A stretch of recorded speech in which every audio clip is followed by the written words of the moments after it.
Hello, YouTube land. In case you haven't seen the header, we've got some big announcements coming. Now, these either would have been a school reach message or are going to be, but here's the rundown of how things are going to go for the remainder of the school year in terms of grades and all that jazz. First up, we're going to have distance ed for the remainder of the year. We already knew that. Governor said all schools are physically shut down for the remainder of the year, so that's how it's going to be. We're doing this until the end. What's new information is that the end is now May 22nd because we're not doing finals. Okay? Ignore my kids on the other side of the wall. We're not doing finals. It doesn't make sense to do a big high-stakes test when everyone's just winging it the best they can. So all finals are canceled. How that's going to work in terms of the grading structure in your classes, talk to your individual teachers. But we are now done with school, May 22nd, no finals. Naturally, if we can't even be in the school building, all the activities are canceled. That means concerts, choir, band concerts, the musical, sports, practices, banquets, all of it gone. It just is what it is. Seniors, sorry. Prom, it was prom. Meh. I know that's going to get blow up the comments below, right? So all activities are canceled. School's done on the 22nd. No finals. That means we're going to use that finals week, this guy right here, to turn stuff in. That'll be scheduled drop-offs. I'm not sure exactly how it's going to work. Maybe it'll be like all sophomores' names this through this are going to show up Tuesday morning. All sophomores' names this through this are going to be Tuesday afternoon. And then you just drop your stuff off. Your books, calculators, any materials that you had, laptops, you can turn all that in during that week we would have had finals. Now, when we say all activities canceled, that doesn't necessarily mean that we're going to cancel graduation. Mr. Morford is adamant. We will have some form of graduation. What that looks like, we're not sure yet. It might be a big open field where everyone can separate from each other. It might be limited seating. You know, every student is allowed to have X family members. I don't know what it's going to look like, but we will have some sort of graduation. And we are looking at the end of June right now. So technically, because that's graduation, seniors, if you're a bit of a procrastinator, made some bad choices, technically you have until June 30th to get stuff in so you can get your diploma. Okay, so that's the big ideas. But there's more stuff. We have the grades, the all-important grades. There's been a lot of questioning about this, and honestly, most of what they came up with, the principals, school board, is exactly what I was advocating for when this all started. I firmly believe, and our school has followed through on it, that, guys, we're all in the thick of it. Everyone's winging it. So no one should be penalized in this current paradigm of distance learning when that isn't what you signed up for. It's not what we signed up for. So here's how it works. Whatever you had quarter 3 is now super important because quarter 4 is going to be pass-fail only. Essentially, if you do enough work, if you do the bare minimum, if you were doing something to say you were trying to school, then you pass quarter 4. If you don't, then you don't. So how that works is if you pass quarter 3 and you do stuff past quarter 4, then your grade is going to be whatever you had during quarter 3 or higher if you manage to bring your grade up from that. No one's grade is going down because of work in fourth quarter. If, however, you passed quarter 3 and you don't do stuff while we're in distance ed and you fail quarter 4, instead of being a F like normal, we're going to mash that together and say it's a no credit. What no credit means is it won't count against your GPA, it won't count against your class rank, all that stuff doesn't matter anyway, GPA, fluff. It's really about your ACT score. That's what most colleges are going to look at because that says you actually know stuff. And what's on your transcript in terms of what classes you took. But that's a soapbox for a different day. Pass quarter 3, failed quarter 4, no credit. Doesn't count for you, doesn't count against you, but you still got to retake the class. If, however, you failed quarter 3 and don't do anything on quarter 4, well, then it's kind of assumed that if you were already failing and you still didn't do stuff, okay, now you've earned that F. So that's it. That's how grades are going to work. Also, pass-fail is at the teacher's discretion. It's super important that you talk to your teachers. I'm hoping that all of them will have something posted on a website, an email sent out, something like that, to let you know this is what constitutes a pass, this is what constitutes a fail. Be extra crystal clear on that with your teachers so you know what you have to do. I'll get to mine in a minute. There's no penalty for late work. We understand everyone's winging it. There's a lot of families right now where mom or dad aren't working, or maybe you just became the primary caregiver for your younger siblings. There's a lot of things going on, a lot of different life circumstances for a lot of different people. So we don't want to penalize anyone for that. There's no penalty for late work. You turn it in when you can turn it in. Just please don't take advantage of it by doing nothing for a month and then jamming it all out in the last week. Please. New content is going to end on May 8th. I'm going to go back to the calendar here. So right now we're in this week. That means we have 1, 2, 3 more weeks of content, of actual learning new stuff. And then these last 2 weeks are going to be devoted to reviewing the semester. See, here's the deal. You're going to have to do a class after this. Whether that's you're taking an ACT, an Accuplacer, whether that's going on to college, whether that's moving on to the next course at the high school, whatever it is, whatever you're in now, it's expected you know that in the next class. If you're in Algebra 1, it's expected you know how to do Algebra 1 when you get to geometry. So please don't try to take advantage of the leniency that we're throwing in here.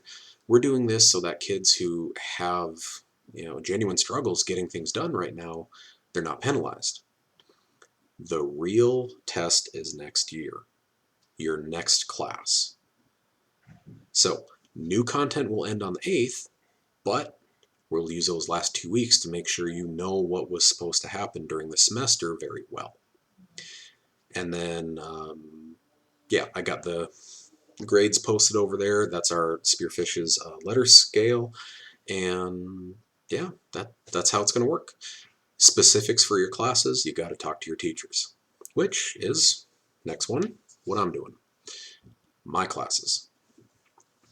I'm going to continue doing what we've been doing. You probably hear my kids on the opposite side of the wall here. They're loud, and they might start screaming at any point. I can't have Zoom classes. I can't guarantee a schedule like that. And if I can't, then I can't guarantee that all 50 of my kids are going to do that. So I'm going to keep doing what we've been doing, which is lesson videos, assign the homework, assign the daily quiz, don't collect them. That is the minimum that you should be doing to practice. And then as much as I possibly can, I'm still available on Remind. We have Discord set up now where I want you asking questions and engaging back and forth to get that one-on-one assistance. We're going to keep doing that all the way up till the end. Over there, we have a calendar. That's what we're doing in my classes to the end of the year. We're going to have 2 more of these remote tests where I send out a link for you to sign up for a time block. Then we get in a one-on-one video conference like this, and I toss a couple of problems up on the screen, ask you a few questions.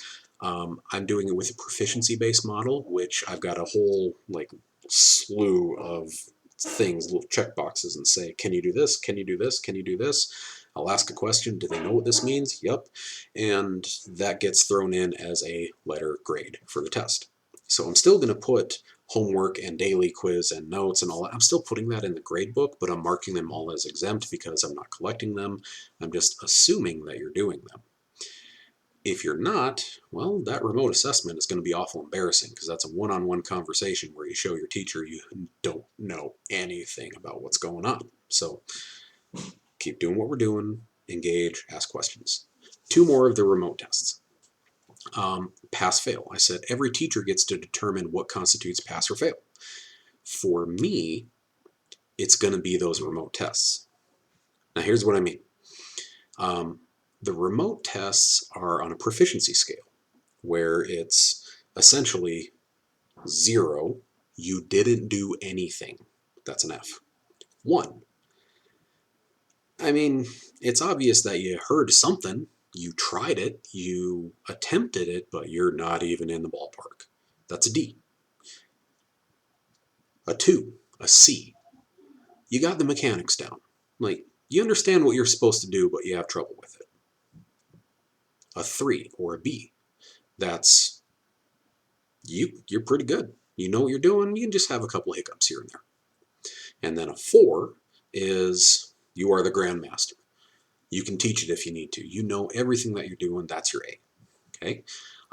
You see the grades up there? Did I point in the right grade? Yeah, right there. Those were the grades as of quarter 3, especially pre-calc. We're doing pretty good. Algebra 2 was a little iffy. It was kind of weird at the beginning of the semester. We had a big pile of kids who had D's, and we had a big pile of kids who had B's, and we had this like valley where there was a 1 kid with a C. It was kind of weird. And we're seeing that start to level back out. So that's why there's so many C's, and you're going to see that hopefully push into the B range. But kids are doing good right now. And it's because on these remote tests, I'm super lenient. I'm super lenient, guys. When we have that proficiency-based scale, I'm just looking to see, do you know what this means? Do you know how to do it? If you have a couple of hiccups in the mechanics of it, in the algebraic calculations, that's okay. I'm not too worried about that. I want to know, do you understand the concept? So I'm being very, very lenient on these tests, and that means if I have a kid on the 2 remaining tests get a D or lower on both of them, especially if they haven't engaged on Reminder Discord, they're not asking questions, I don't hear from you for 2 weeks, and then you do very poorly on a one-on-one remote assessment where it's obvious you don't know what's going on, that will constitute, all right, you weren't doing anything. You got your fail for the quarter. Okay? I don't expect anyone to get that. I really don't. It's very hard to get a D or lower in a proficiency-based assessment like this. What was I going to say? It's very, very hard to get a D or lower. On the first remote assessment we did, most kids got A's. Pre-calc, out of 32 kids, 24 got an A on that. I expect that we're going to do pretty well on them, so I think it's fair to say that pass-fail determined by the test is a legit way to go. No retest, no Good Samaritan option. In the syllabus, we say you can retake any test if you're doing enough of your homework, and if you get a higher grade on the final than you have going into the final, that's your grade now. Well, we don't have finals, so that's out. And, oh, be quiet, kid. Retests. Guys, to test all 50 of my kids, I have to schedule 6 full days. 6 days of one-on-one video conferences like this just to get through it all. There's no way I could possibly do retests, and I'm being super lenient on the test anyway, so the idea of doing a retest is kind of no-go. What else? Oh, so on the 8th, you'll notice that Pre-Calc and Algebra 2 both have review, and then we'll do tests next week. That will be the end of new content that is required. Okay, I talked to Mr. Morford and said, you know what? This last unit in pre-calc, only 4 days. This last unit in Algebra 2, only 4 days. Well, 5. It's probability statistics and sequences and series. And I know for a fact you will see at least one of those questions on an ACT. So I don't want to be the one that stands between you and a scholarship, that stands between you and maybe getting admitted to the college you want. So I'm still going to present that unit like normal. I'm still going to have the lesson video, still going to have homework assigned, still going to do daily quizzes. It's just, it's optional. Now, again, remember you are going on to the next class. Next year is the real test. So if you're in Algebra 2 and you plan to go on to pre-calc and you decide, I don't need probability and statistics, yeah, you do. Okay? So we're just leaving it up to you. It is not required. There will not be an assessment. It's just 4 days of 4 or 5 days of, hey, this is something you should probably know. Okay? So we are doing an optional unit on that last week. I hope you do it. I really do, because like I said, I know it's going to be on ACT. I know it's going to be on some assessment where it's going to benefit you. But if you choose not to do it, it's not held against you. What else? Quarter 3 grades. Yep, those look good. And, oh, something to keep in mind. You do have to go on to the next class. And 2 numbers to keep in mind are to move on from Algebra 2 to pre-calc or from pre-calc on to trig. You have to have at a minimum a 73% C-. That's still in effect. You have to have that. Now, I'm assuming everyone's going to get that because, like I said, we're being pretty lenient on these remote assessments. But it is a number to be aware of. Another one is 76%. See, 73 is a C- to move on to the next class. 76 is what you need to get the Regent Scholarship. Or, in fact, a lot of scholarships, a lot of programs will require that you have a minimum of a C, which is 76, in your core classes. So be aware of those 2 numbers. And then, like I said, please engage. Remind Discord, right? Ask questions. Please ask questions. I'm more than available. I'm sitting at this desk most of the day now and night, and sometimes the middle of the night. Ask questions, okay? Especially with our Discord chat room popped up. You can post a question in there, and odds are one of your classmates, 5 of your classmates, are going to see it before I do. So it should be almost like a message board for your classroom. So that's how my classes are going to go. And then just really quick before I go, I wanted to talk about, we want to make sure you guys are okay. We're not in teaching for the money, for sure. We're not in it for the fame. We're not even in it for the respect. We're in it because we like you guys. Okay, at the risk of ruining my image as the ogre that eats children and ruins futures, I miss you guys. I really do. I got all those pictures up there. I miss that. I really do. And we want to make sure that everyone is safe and healthy, and you guys are as good as you can be, so that next year you can come back and we can do it all again. Okay? So, follow the guidelines. Wash your hands, wash your hands, wash your freaking hands. I saw really cool articles on talking about transmission, the chain of transmission, and there's so many things that you can, I know someone's going to point out, you touched your face like 9 times. That's because I got allergies, okay? And I washed my hands before I did this, okay? Washing your hands will break the chain of transmission. If you touch something and then you wash your hands, you're good. So please do it. Do it at home. This is a sleeper virus, meaning you can be asymptomatic for days, weeks, and still spreading it among your family. If you're not practicing these safe hygiene rules at home, you can still spread it. So please do the right thing. Also, exposure only when necessary. I've heard too many kids say that they're still going out and about, seeing their friends. I've heard kids who say that, well, it's just me and this guy and this guy. and it's just us. That's it. It's only the three of us, and we're the only ones that ever hang out. Like, we're quarantine buddies, so if we don't see anyone else, we're good.